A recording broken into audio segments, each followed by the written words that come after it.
Dans une petite maison de la banlieue parisienne, un enfant de 4 ans dessinait constamment des avions.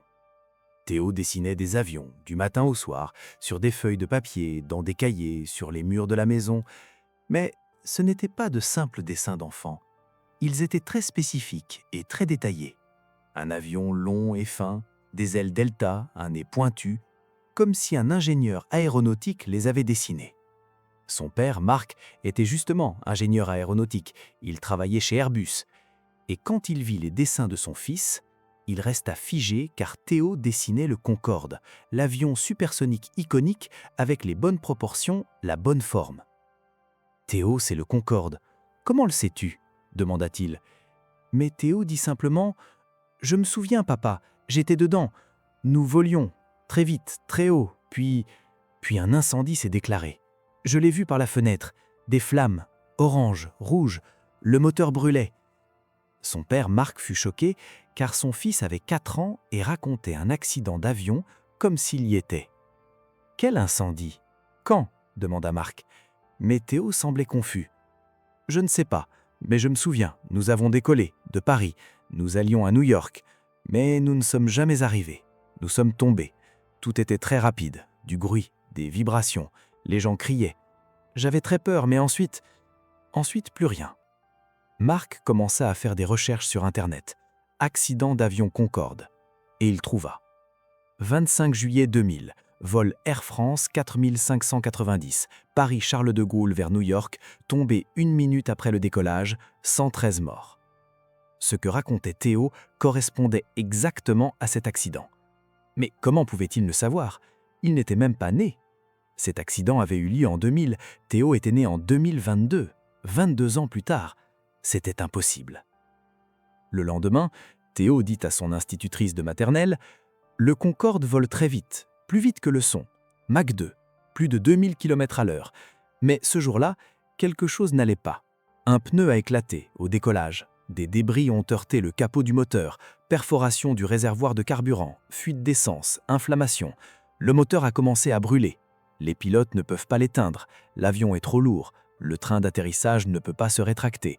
Nous avons continué à monter, mais la puissance du moteur n'était pas suffisante. Nous avons commencé à tomber. » L'institutrice, Laurent, resta figée car Théo racontait un rapport technique d'accident. Comment un enfant de 4 ans pouvait-il connaître des choses comme l'éclatement de pneus, la perforation du réservoir de carburant, la panne moteur ? Laurent appela le père de Théo, Marc. « Théo dit des choses incroyablement détaillées sur l'aviation. Lui avez-vous parlé de ce sujet ? » demanda-t-elle. Mais Marc répondit « Non, je ne lui ai jamais parlé du Concorde. Il le sait spontanément. Je ne sais pas d'où il le sait. Il m'a raconté, hier matin. » Ce soir-là, Marc dit à sa femme Sophie « Cet enfant se souvient de choses, mais je n'arrive pas à comprendre. Ce n'est pas possible, mais il se souvient de l'accident de 2000, comme s'il y était. Et il le raconte. Qu'arrive-t-il à notre fils ?» Sophie n'y crut pas au début. Peut-être qu'il l'a vu à la télévision, peut-être un documentaire. Mais Marc dit « Non, nous ne lui avons jamais montré quoi que ce soit sur ce sujet, et les détails qu'il raconte, seule une personne qui était dans cet avion pourrait les connaître. » Théo dessinait constamment des avions à la maison, surtout le Concorde, mais il dessinait aussi des incendies, des flammes oranges, de la fumée noire, un avion qui tombe. Quand Marc vit ses dessins, il sentit son cœur s'accélérer, car c'étaient des choses qu'un enfant ne devrait pas dessiner. Traumatiques, horribles. Théo criait la nuit en dormant, il faisait des cauchemars. Sophie accourut, Théo était couvert de sueur, il pleurait. « Que s'est-il passé, mon chéri ?» demanda Sophie. Théo dit « L'avion tombait, j'étais dedans, je ne pouvais pas m'échapper, tout brûlait, il faisait très chaud, j'avais très peur. » Sophie essaya de le calmer, mais les cauchemars nocturnes de Théo continuèrent, 2 ou 3 fois par semaine, toujours les mêmes cauchemars. Son père, Marc, emmena Théo chez un psychologue pour enfants, Dr Claire Martin, spécialiste des traumatismes. Le docteur Martin fit plusieurs séances avec Théo, lui fit dessiner, posa des questions, et finalement dit à Marc et Sophie « Théo montre des symptômes de troubles de stress post-traumatique, mais je ne sais pas quelle en est la cause du traumatisme, car il n'a jamais vécu d'accident d'avion, il n'a jamais rien vu de tel, mais il réagit comme s'il l'avait vécu. » Son père, Marc, demanda « Mais comment est-ce possible ?» Le docteur Martin répondit « Je ne sais pas, peut-être une mémoire génétique, peut-être autre chose, Mais les expériences de Théo sont réelles pour lui, nous devons prendre cela au sérieux et agir en conséquence. Les mois passèrent, et à mesure que Théo grandissait, ses souvenirs devenaient plus nets. À 5 ans, son père, Marc, lui demanda « Théo, qui étais-tu dans l'avion? Te souviens-tu de ton nom ?» Théo réfléchit. « Je ne sais pas, papa. Peut-être Christian, peut-être Michel. Je ne me souviens pas exactement, mais un homme, adulte. Je voyageais pour le travail. Je prenais souvent l'avion, mais ce jour-là, c'était différent. Quelque chose n'allait pas. Je l'ai senti au décollage. Les vibrations étaient plus fortes que la normale. Il y avait du bruit, quelque chose comme une explosion s'est produit, puis l'avion a commencé à pencher à gauche. Les pilotes ont essayé de corriger, mais le moteur brûlait. Je l'ai vu par la fenêtre, le moteur gauche en flammes, de très grandes flammes. » Son père Marc prit des notes, car ce que racontait Théo correspondait exactement au rapport d'accident réel. Le moteur gauche avait vraiment brûlé, l'avion avait vraiment penché à gauche, les pilotes avaient vraiment essayé de contrôler, mais avaient échoué. Un jour, son père Marc emmena Théo au musée de l'aviation du Bourget, à l'extérieur de Paris. Un immense musée, des centaines d'avions. Le Concorde y était aussi, un Concorde exposé. Quand Théo entra dans le musée, il s'enthousiasma. « Le Concorde, je veux le voir de près », dit-il, et il courut. Arrivé à l'exposition, il s'arrêta, regarda longuement, puis toucha le fuselage de l'avion. « C'est ça, le même modèle, pas le FBTSC, mais le même type. Supersonique, beau, élégant, mais dangereux aussi. Très complexe, très sensible. Une petite erreur mène à une grande catastrophe. » Le guide du musée s'approcha. « Jeune homme, tu as l'air d'aimer le Concorde. » Théo répondit « Oui, parce que j'ai volé avec lui. C'était mon dernier vol, je suis mort. » Le guide sourit, pensant que c'était une blague, mais son père Marc dit « Il est sérieux. » Le guide demanda « Comment ça ?» Théo intervint « 25 juillet 2000, vol 4590, nous avons décollé de Charles de Gaulle à 16h44, piste 26 droite. Pendant le décollage, une pièce métallique tombée d'un DC-10 de Continental Airlines a fait éclater notre pneu. Des débris du pneu ont heurté le réservoir de carburant, perforation du réservoir, fuite de kérosène, le moteur 2 a pris feu, l'avion a perdu le contrôle. 60 secondes après le décollage, nous nous sommes écrasés sur un hôtel à Gonesse. Tout le monde est mort. » Le guide ne souriait plus. Il était choqué, car Théo avait raconté exactement ce qui s'était passé. La bonne date, le bon numéro de vol, la bonne piste, la bonne cause. Comment un enfant de 4 ans pouvait-il savoir ces choses? Sur le chemin de retour, Marc demanda une dernière fois « Théo, étais-tu vraiment là-bas » Théo répondit « Oui, papa, j'étais là-bas, et c'était très effrayant. Mais maintenant, je suis ici, avec toi, avec maman, et maintenant, je suis en sécurité. » Marc pleura. Sophie commença à chercher sur Internet « cas de réincarnation, enfants qui se souviennent de vies antérieures », et elle trouva un nom. Docteur Patricia Moreau, Université de la Sorbonne, professeure de psychologie, spécialiste des cas extraordinaires. Sophie la contacta et raconta l'histoire de leur fils Théo. Le docteur Moreau répondit « C'est très intéressant. L'accident du Concorde est récent, seulement 24 ans. Les cas de réincarnation concernent généralement des événements plus anciens.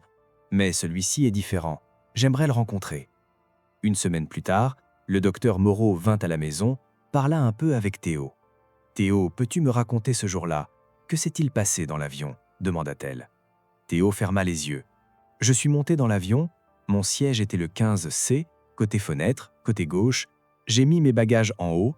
Je me suis assis. J'ai attaché ma ceinture de sécurité. L'avion était plein. La plupart étaient des touristes allemands. Ils allaient à New York pour une croisière. Moi, j'étais là pour le travail. J'avais une réunion importante. Le décollage a commencé. Le bruit du moteur était très fort. Le Concorde est très bruyant, normal. Mais ensuite, quelque chose s'est passé. Un bruit d'explosion. L'avion a tremblé.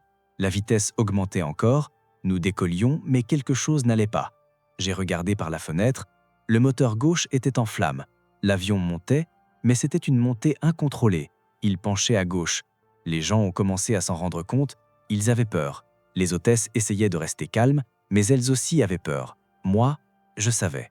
Je savais que l'avion tombait. Lentement, mais c'était une chute certaine. Les pilotes luttaient. Je pouvais entendre les moteurs. Ils fonctionnaient, mais ce n'était pas suffisant. Puis, nous sommes tombés.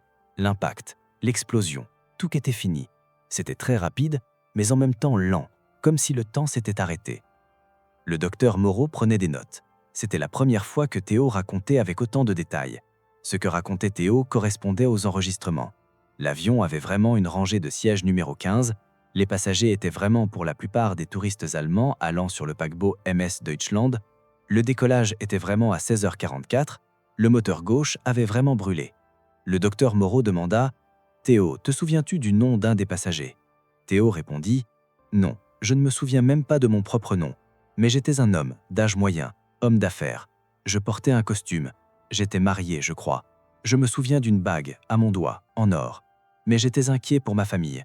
J'ai senti que je ne les reverrais plus jamais. » Théo avait maintenant 6 ans. Il passa de la maternelle à l'école primaire. L'institutrice, Madame Rousseau, dit le premier jour « Les enfants, présentez-vous. Quel est votre nom? Qu'aimez-vous » Théo se leva. « Je m'appelle Théo, j'ai 6 ans. J'aime les avions, surtout le Concorde, parce que j'ai volé avec lui en 2000. Mais nous sommes tombés. Je suis mort. Maintenant, je suis ici. » La classe se tut. Certains enfants rirent de Théo, d'autres le regardèrent avec confusion. Madame Rousseau dit « Théo, c'est une histoire intéressante. Ton imagination est très puissante. » Mais Théo répondit « Ce n'est pas de l'imagination, c'est réel. J'étais vraiment là-bas. » Ce jour-là, Madame Rousseau alla voir le directeur. Théo est un enfant intéressant. Il dit des choses très détaillées sur un accident d'avion. Nous devrions parler à sa famille, dit-elle. Mais Marc et Sophie le savaient déjà. Ils travaillaient déjà avec le docteur Moreau. Théo avait des rendez-vous réguliers, des tests, des analyses. Un jour, le docteur Moreau demanda « Théo, de quoi te souviens-tu après l'accident ?» Théo répondit « De rien, juste de l'obscurité. Puis j'étais ici. Bébé, maman, papa, nouvelle vie. Mais l'ancienne vie est toujours là, dans ma tête. Parfois, ça se mélange. Je suis Théo, mais en même temps, je suis aussi quelqu'un d'autre. Cet homme, dans l'avion, 2 mémoires, 2 vies, une âme. » À 7 ans, la réaction de Théo au bruit d'avion changea. Au début, il avait très peur. Chaque fois qu'il entendait un bruit de jet, il paniquait. Ses mains tremblaient et il transpirait. Mais avec le temps, il s'habitua. Le docteur Moreau dit « Théo gère ses peurs, il accepte. Le traumatisme diminue. » À 8 ans, Théo écrivit une rédaction intitulée « Le dernier vol du Concorde ». Quand l'institutrice la lut, elle fut choquée car Théo n'avait pas seulement raconté l'accident, mais chaque détail du vol, de l'enregistrement au décollage, du décollage à la chute, comme un enregistrement de boîte noire. « Théo, c'est d'un niveau professionnel. Qui t'a aidé ?» demanda l'institutrice. Théo répondit « Personne, je l'ai écrit tout seul, parce que j'étais là-bas, je me souviens. » L'institutrice appela Marc. « Vous devez lire ce que votre fils a écrit. C'est soit le produit d'une recherche extraordinaire, soit il était vraiment là-bas. Je suis très confuse. » À 9 ans, Théo visita l'aéroport Charles de Gaulle avec Marc. « Papa, nous avons décollé d'ici, piste 26 droite, là-bas, » dit-il en pointant. Marc vérifia. Oui, le vol 4590 avait vraiment décollé de la piste 26 droite. Théo parcourut le terminal. « Ici, c'est différent, c'est rénové, mais la structure est la même. L'enregistrement était là-bas, la sécurité était ici, la salle d'attente de la porte. Je crois que ça a changé, mais je le sens, j'étais ici, pour la dernière fois. » À l'aéroport, un vieil homme entendit Théo, s'approcha. « Jeune homme, tu parles du 4590 ? J'étais ici ce jour-là. Je travaillais au service au sol. J'ai vu l'avion décoller, les flammes, la fumée. C'était horrible. Je n'oublierai jamais. » Théo dit « Moi non plus, je ne peux pas oublier, parce que j'étais à l'intérieur de l'avion. » L'homme regarda Théo, ses yeux se remplirent de larmes. « Peut-être que tu l'étais, mon garçon. Peut-être que ton âme est revenue pour trouver la paix. » À 10 ans, Théo regarda un documentaire sur le Concorde qui couvrait aussi l'accident. Théo le regarda en silence, son père Marc était à côté de lui, inquiet. « Théo, veux-tu le regarder? Ça va te faire de la peine, dit-il. » Mais Théo répondit « Non, papa, je veux le regarder, je veux comprendre ce qui s'est vraiment passé là-bas. » Le documentaire montra le moment de l'accident. Une vidéo amateur, l'avion décolle, des flammes en dessous, il penche à gauche, il tombe. Théo regarda, ses yeux se remplirent de larmes, mais il ne pleura pas. « C'est ça, c'est ce moment. J'étais là-bas. Maintenant je le vois de l'extérieur. C'est étrange, très étrange, mais c'est apaisant, parce que maintenant c'est fini. J'ai survécu, dans un corps différent, mais j'ai survécu. » À 11 ans, Théo participa à une conférence intitulée « Histoire de la sécurité aérienne » à Paris. Des professionnels de l'aviation, ingénieurs, pilotes, tout le monde était là. Théo y participa en tant que spectateur. Un expert présenta l'accident du Concorde, analyse technique, éclatement du pneu, réaction en chaîne, défaut de conception. Après la présentation, Théo leva la main. « Oui, jeune homme » dit l'expert. Théo dit « J'étais dans cet avion, j'étais l'un des passagers, et ce que vous dites est vrai, le pneu a éclaté, mais nous les passagers, nous pouvions rien faire. Pour nous, les pilotes ont lutté, ils ont travaillé très dur, mais ils n'ont pas pu nous sauver. Je ne leur en veux pas. C'était une défaillance du système, une chaîne. De nombreuses petites erreurs se sont combinées pour créer une grande catastrophe. » La salle fut surprise. L'expert demanda « Comment ça, tu y étais ?» Théo répondit « J'y étais dans ma vie antérieure. Je ne sais pas si vous me croyez, mais je me souviens. » Après la conférence, plusieurs personnes voulurent parler à Théo. Un pilote retraité d'Air France dit « Mon garçon, si tu étais vraiment là-bas, je veux que tu saches que les pilotes ont fait de leur mieux. Christian Marty et Jean Marco étaient des héros. Ils ont essayé de garder l'avion sous contrôle, jusqu'au dernier moment. Ils ont essayé de sauver des hommes d'affaires importants comme toi. Ils n'ont pas réussi, mais ils ont essayé. » Théo répondit « Je sais, je ne leur en veux pas, je leur suis reconnaissant. Même dans mes derniers moments, ils luttaient encore, c'est le plus important. » Le pilote posa sa main sur l'épaule de Théo. « Merci mon garçon, cela signifie beaucoup pour les familles de ces pilotes. » À 12 ans, Théo commença le collage. Il excellait en physique et technologie, surtout en aérodynamique. L'enseignant dit « Théo pose des questions de niveau universitaire. Le vol supersonique, la conception des ailes delta, ce sont des sujets très avancés. » Théo répondit « J'ai vécu ces choses, dans le Concorde, à Mach 2. Franchir le mur du son, les turbulences, j'ai tout ressenti. » À 13 ans, Théo prit une décision. « Je vais devenir ingénieur aéronautique, comme mon père. Mais je vais me concentrer sur la sécurité. Je veux maintenant prévenir les accidents. On doit apprendre des erreurs du Concorde, ça ne doit plus jamais arriver. » Son père Marc fut fier. « Mon fils transforme son traumatisme en objectif. » À 14 ans, Théo entra au lycée, rejoignit le club de sciences, fit un projet de conception d'avion intitulé « Avion supersonique amélioré, priorité à la sécurité ». Dans son projet, il analysa les défauts de conception du Concorde, proposa des solutions, réservoir de carburant renforcé, bouclier de protection contre les débris de pneus, système d'extinction d'incendie amélioré. Ce projet remporta le premier prix dans une compétition locale.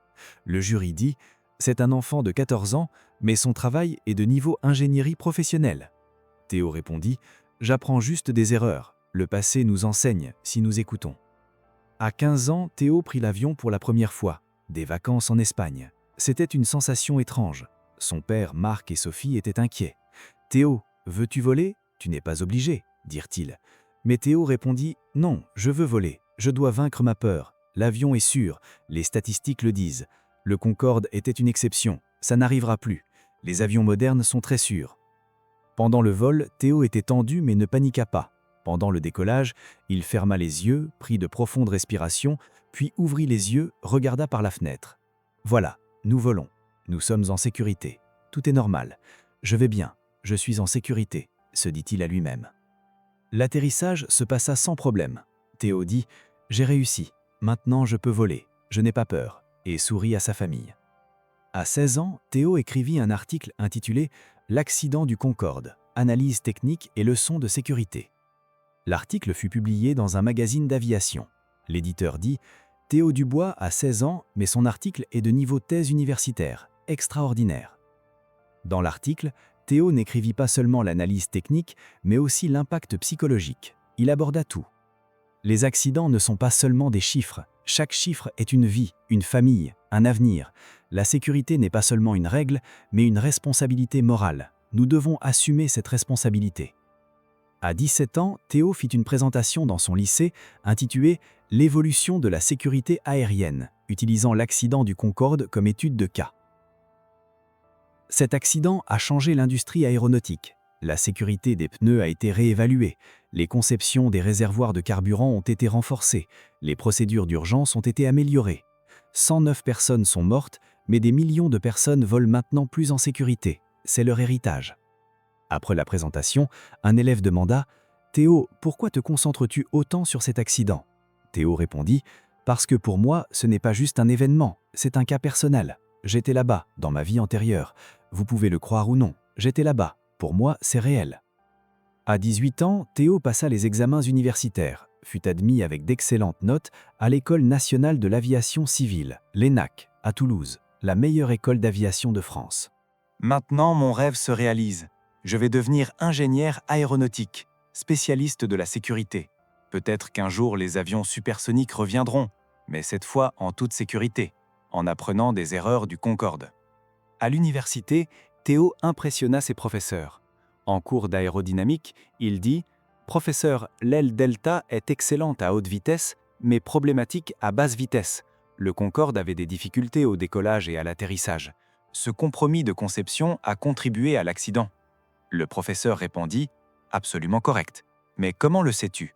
Nous n'avons pas encore couvert ce sujet. » Théo dit « L'expérience, d'une certaine manière. » À 20 ans, Théo fit un stage chez Airbus au département sécurité, dans l'entreprise de son père, mais dans une division différente. Pendant le stage, Théo fit une présentation intitulée « L'avenir du voyage supersonique, la sécurité d'abord ». Les dirigeants d'Airbus écoutèrent, furent impressionnés. « L'approche de Théo est fraîche, axée sur l'expérience, précieuse », dirent-ils. Quand le stage se termina, ils dirent à Théo « Reviens quand tu auras ton diplôme, nous te voulons ». À 21 ans, Théo obtint son diplôme avec mention « Diplôme d'ingénieur aéronautique, spécialité système de sécurité ». Dans son discours de remise de diplôme, il dit « Il y a 24 ans, 113 personnes sont mortes dans l'accident du Concorde. Je crois que j'étais l'une d'entre elles. Je ne peux pas le prouver, mais j'y crois. Et cette croyance m'a donné un but, travailler pour une aviation sûre, que chaque passager rentre chez lui en sécurité. C'est maintenant ma mission. » Applaudissements, larmes. Certains regardèrent avec scepticisme, mais la plupart soutinrent. À 22 ans, Théo retourna chez Airbus en tant qu'ingénieur sur le programme A350, conception des systèmes de sécurité. Les avions modernes sont incroyablement sûrs, mais ils peuvent être meilleurs, toujours meilleurs. La perfection n'existe pas, mais l'amélioration continue existe. À 23 ans, Théo fut invité comme conférencier à la Conférence internationale sur la sécurité aérienne à Berlin. Des experts du monde entier. Théo fut une grande présentation intitulée « Leçon d'une vie antérieure, le cas du Concorde », un titre controversé mais puissant. Je suis Théo Dubois, 23 ans, ingénieur en sécurité aéronautique, et quand j'avais 4 ans, j'ai commencé à me souvenir de l'accident du Concorde, comme si j'y étais. J'ai fait des cauchemars la nuit. Je ne peux pas l'expliquer scientifiquement, peut-être la réincarnation, peut-être la mémoire génétique, peut-être autre chose. Mais le résultat est que cette expérience m'a donné une passion pour la sécurité. La présentation créa une controverse. Certains dirent « ce n'est pas de la science, c'est de la croyance ». Mais d'autres dirent « d'où que vienne la motivation de Théo, son travail est précieux et important ». À 24 ans, Théo écrivit un livre intitulé « Mémoire du Concorde, le voyage d'une âme ».